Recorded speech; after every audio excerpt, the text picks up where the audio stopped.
share a little bit of my story with you today. I know every woman in here has been through much. Some good, some great, and some maybe not so good or great.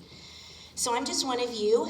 And I know that we all have blind spots in our lives.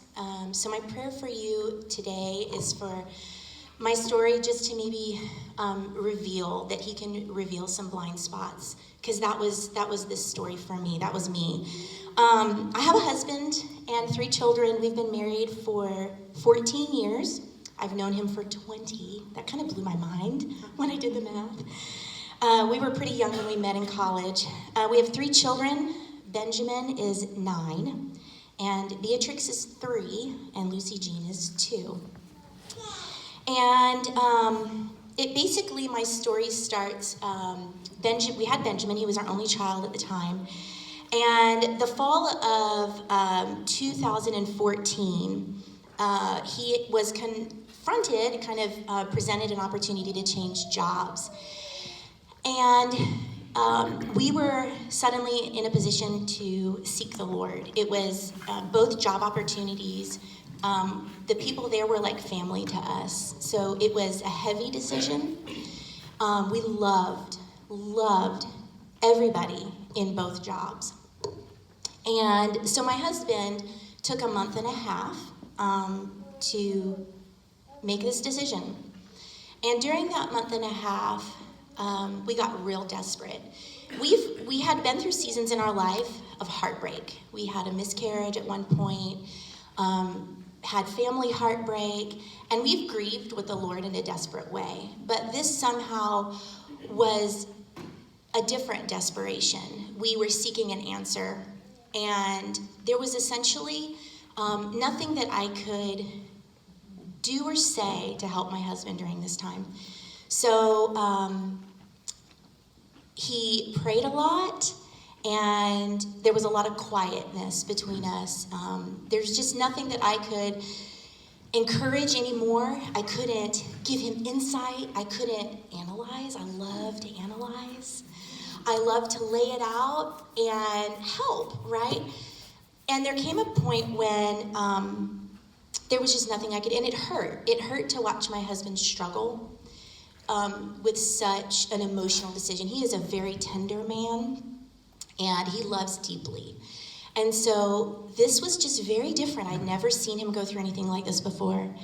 And so the Lord spoke to me one night. We were going to bed, and the Lord said, love him. And there is something that you can do for your husband that nobody else can do. And so I remember feeling a little bit frustrated at that, because to submit was very difficult. That the scripture, in Ephesians 5:22, wives, submit to your husbands. Submit yourself to your own husbands as you do to the Lord. So we'd spent many years, well over a decade, going through that and what that means to me. So that was a big deal, that the Lord said, love your husband, like love your husband tonight.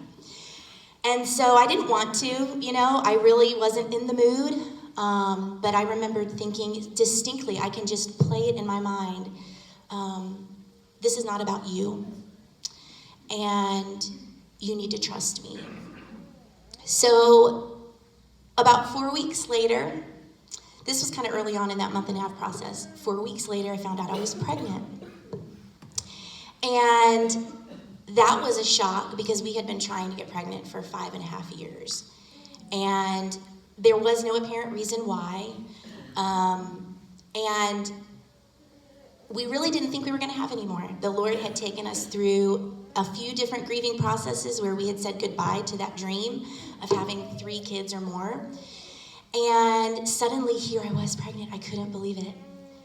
And so I remember the revelation that the Lord gave to me, and I will hang on to this until he brings me home.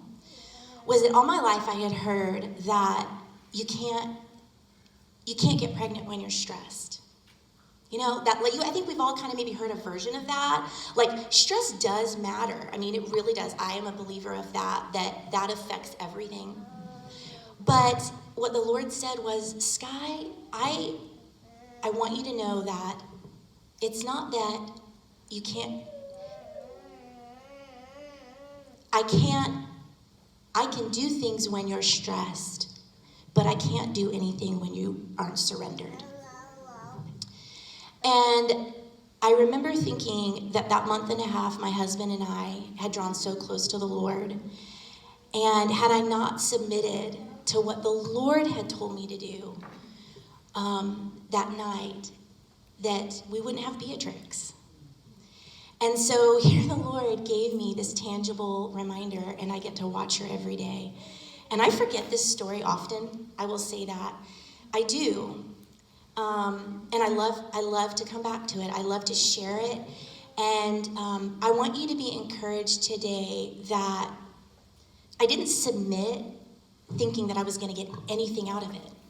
I never, if you had told me you are going to have 2 more girls, I would have said, you're crazy. Like, I seriously, it was not in the game. It was not in the cards.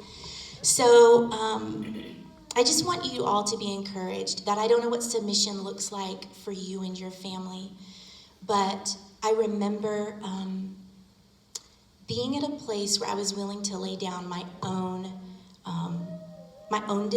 desires, my own hang-ups, a lot of hang-ups. I was nervous. I didn't really want to, and but I was able to love my husband well. So I just want you to be encouraged, and I thank you for listening.